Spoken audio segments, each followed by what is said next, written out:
Olá, meu nome é Cláudio Gabriel de Lemos Almeida. Eu sou estudante do programa de mestrado do Instituto de Informática da Universidade Federal de Goiás e vou apresentar para vocês o trabalho final da disciplina de TOPS especiais em Sistemas Inteligentes e Aplicações, administrada no semestre 2024/1. Meu trabalho ficou intitulado Super Resolução de Imagens de Plantação de Milho utilizando sRGAN.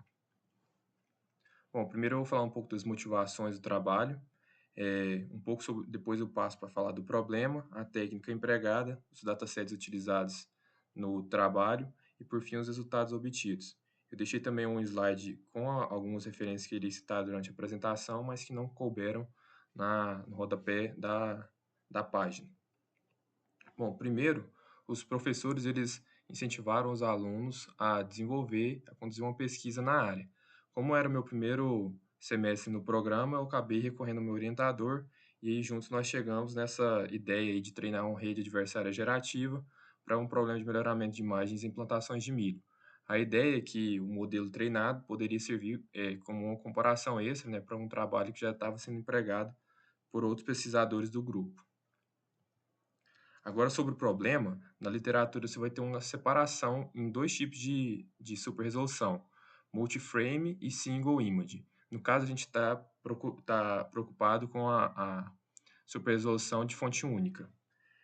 Esse tipo de técnica, ele vai fazer um mapeamento da imagem de baixa resolução, que no nosso caso aqui é 64 por 64, em uma imagem de alta resolução, 256 por 256. Aqui no nosso caso, então, tem um fator de 4. E tem várias aplicações, por exemplo, transmissão de dados, a gente pode ter por exemplo, transmitir um vídeo em HD para ser exibido em uma tela 4K. E a gente acaba economizando no custo de rede. Imagens médicas, se melhorar imagens de baixa resolução para ajudar no diagnóstico de alguma doença, e é mais ou menos nessa linha as aplicações de sensoriamento remoto que a gente está preocupado, no caso de detectar deficiência de nutrientes ou alguma doença em plantação de milho. Mas então, por que que a gente utiliza, né, redes adversárias gerativas? Bom,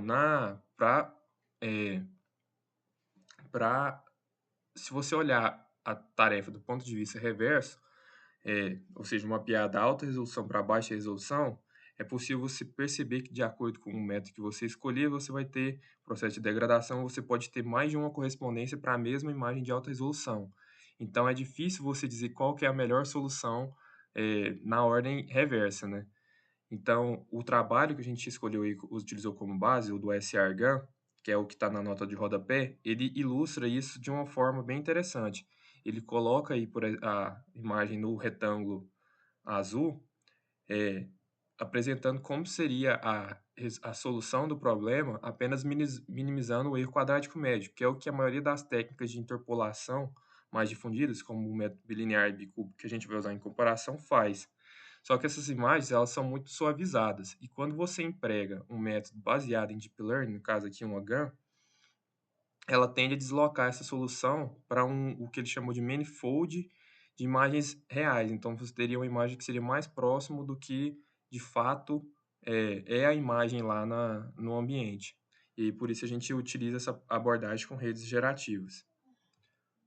Bom, como eu disse anteriormente, nosso modelo escolhido é o SRGAN. Ele é baseado em uma arquitetura de rede gerativa, e esse tipo de arquitetura é composto por duas redes neurais, um gerador e um discriminador. O gerador ele vai fazer um mapeamento aí da baixa resolução para alta resolução. Explicando um pouco aí a arquitetura da rede, vocês podem perceber que a convolução do início da rede e no final da rede é a única convolução que tem um kernel de tamanho 9 e que todos os espaçamentos são de 1. A gente não tem muita operação destrutiva do sinal aqui, não tem camadas de pooling, da mesma forma que o espaçamento é sempre 1, no caso do gerador. Além disso, na primeira convolução, a gente amplia o canal RGB para 64 mapas de ativação. Depois a gente passa por B blocos residuais, que no nosso trabalho foi 5, e cada bloco residual aí é formado por duas operações de convolução, no caso é uma convolução, batch normalization, parametric relu, convolução, batch normalization, e soma as ativações. A gente mantém esses 64 mapas até o final da, desse primeiro bloco, e aí no final a gente vai ter mais uma camada de convolução, batch normalization. E aí em seguida vem a parte interessante do gerador, que é as duas camadas de upsampling. Cada camada de upsampling ela é formada aí por três camadas. E aqui é que está como funciona o nosso método para ampliar o sinal. Na verdade, o que ele está fazendo, ele está trocando profundidade de mapa de ativação por altura e largura. Como a gente quer, no caso aí, a gente está aplicando dois mapas, duas camadas para dobrar, a gente quer obter um fator de 4. Para obter esse fator a gente a gente está aplicando para obter um fator de 4. Só que, observando uma operação apenas, quando você dobra a altura e largura, na verdade você está quadruplicando a sua área. Então, em questão de profundidade, você tem que quadruplicar ela. Por isso ele está saindo de 64 mapas de ativação para 256 na primeira operação. E aí, com isso, ele vai, na camada de pixel shuffle, ele vai reajustar esses 256 mapas de forma que você vai obter ali o dobro, né, na altura e na largura. E ele vai repetir isso na próxima camada. Então, a ampliação nesse tipo de método está ocorrendo por conta disso. Assim fica o código implementado utilizando a API funcional do TensorFlow. Eu deixei o código-fonte disponível, então não vou explicar muito o código aqui, vocês podem dar uma olhada lá depois. O gerador, ele é uma rede convolucional padrão, não tem muita diferença em relação a outras CNNs. A única coisa para pontuar aqui no caso, tem sim espaçamento 2 e que o número de mapas de ativação ele vai crescendo a cada 2 na rede. E no final, como é o discriminador, ele vai ter a tarefa de dizer se a imagem da entrada é uma imagem real ou foi uma imagem gerada. Aqui é como ficou a arquitetura. Bom, mas por que eu escolhi esse programa, essa arquitetura? Na verdade, se você olhar na literatura, existem vários outros métodos baseados em GAN. A questão é que o SRGAN, ele é muito... durante o mapeamento sistemático, eu percebi que ele era muito influente. Inclusive, teve um trabalho que está aí no rodapé desse ano, 2024, que os autores eles preferiram investigar a relevância dessa camada quântica utilizando o SRGAN por ser um modelo leve. E como estou falando de uma disciplina, de um trabalho de uma disciplina que tem um prazo limitado, dado o tempo que eu tinha para efetuar os meus experimentos, não seria muito conveniente eu escolher um modelo muito pesado. E utilizando essa mesma linha de raciocínio, eu optei por utilizar o SRGAN e como no próprio trabalho aí eles falam, você pode estender resultados obtidos no SRGAN para os outros modelos que meio que ampliam, por exemplo, o SRGAN meio que amplia essa ideia de blocos residuais aumentando ali, né, fazendo uma rede mais densa, tendo mais skip connections. Só aqui a título de curiosidade. Bom, o treinamento de um GAN, eu preferi colocar o código, você primeiro treina o discriminador utilizando imagens reais e no trabalho original, às vezes é treinado até por mais de uma rodada o discriminador antes de treinar o gerador, mas aqui eu optei por deixar utilizar apenas um treinamento, mas deixar de uma forma fácil se numa investigação futura eu quisesse treinar mais de uma vez, e por isso eu dividi em funções. Já depois que você treina o discriminador, o seu discriminador ele vai estar enviesado ali para reconhecer imagens reais. Então você treina o seu gerador. Por que você faz isso? Porque quando você for treinar o gerador, como ele provavelmente vai detectar, provavelmente, não é certeza, que a maior parte das imagens foram geradas, você vai ter um maior erro. Então, o discriminador ele vai gerar ali os gradientes que vai corrigir os pesos do gerador. Então, seria mais correto você treinar o discriminador primeiro. Bom, outro tópico relevante, né, nessa questão do aprendizado da rede é as funções de perdas, até porque os gradientes são calculados a partir delas. No caso de um GAN, como é formado por duas redes, você tem duas componentes, a perda de conteúdo e a perda do treino adversário.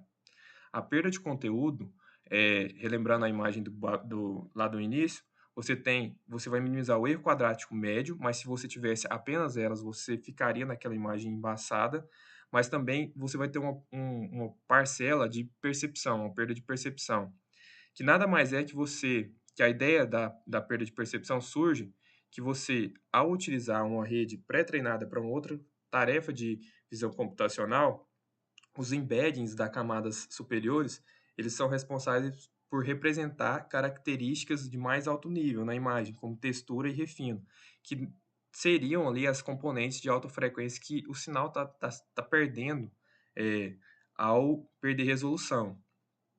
Então, é, a perda de percepção nada mais é que você comparar, fazer a distância aí dos embeddings na, que a imagem gerada a imagem original possui. Como eu sublinho aí no nosso caso, as duas métricas são baseadas no erro quadrático médio, mas a diferença é que na segunda, na perda VGG, a gente está aplicando ali, a gente está pegando os embeds de uma VGG 19 pré-treinada. Já para a perda adversária, como é uma classificação binária, se é uma imagem real ou não, eu utilizei a Binary Cross Entropy. Os datasets empregados, o modelo original foi treinado no ImageNet. Como eu não tenho recurso nem acesso à base de dados, eu peguei algumas ideias de alguns trabalhos, que era utilizar o Divergence 2K, que é um dataset de 1000 imagens de alta resolução, que foi utilizado em um problema de superresolução em 2018.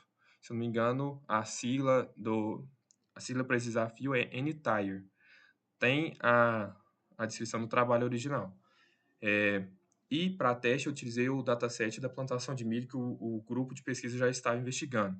Todos os dois datasets, as imagens possuem alta resolução, então eu não conseguiria, estava acima dos 256, que era o meu caso de imagem de alta resolução. Então eu utilizei um pré-processamento para gerar o meu dataset a partir desses outros datasets. O que eu fiz foi fazer cortes aleatórios de 256 por 256 para pegar a imagem de alta resolução e depois eu passei por um processo de degradação bicúbica para gerar a imagem de baixa resolução. Como eu utilizei esses cortes aleatórios, eu optei por não utilizar outras técnicas de data augmentation. Agora, sobre os resultados.